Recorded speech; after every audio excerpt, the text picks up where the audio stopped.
Yes, maayong udto sa tanan. Pakita galing ako sa palengke. Ngayon, ipakita ko ang akon pinamaklan nga sa 5 ko ka pila ning pinamaklan ko? 1 lang to. Wala pa ni 300 ang pinamaklan ko. Nagbakal ako duha ka hiwa nga liempo. Ayaw araw. Ayan. Brato-brato na subong ang manok kag baboy. Yan ara. Na pinamaklan ko kag isa ka bilog nga isda. Amo ni nasa 300 lang na tanan ang pinamaklan ko.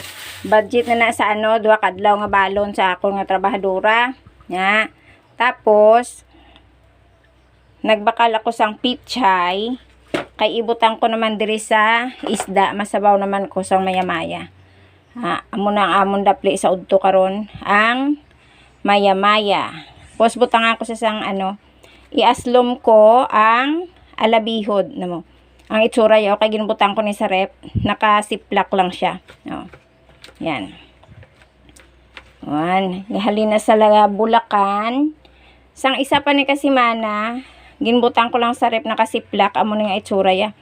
Pero may lasa pa naman na amo ni masabaw ko anay amo ning dapli ko subong amo ning pichay ang sampaw ko diri para may sabaw kay mapasabaw kita kay medyo maramig-ramig ang panahon subong kay nagainulan hindi bala. Dali lang kay mahiwa ko anay sang ako na sibuyas kay kamatis. Dali lang.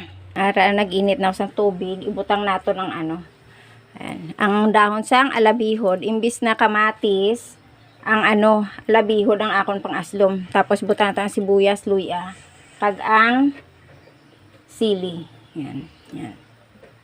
Tapos sulaton lang nato na nga magbukal kag ibutang ang isda. Mahiwa ko anay sang akon nga pichay.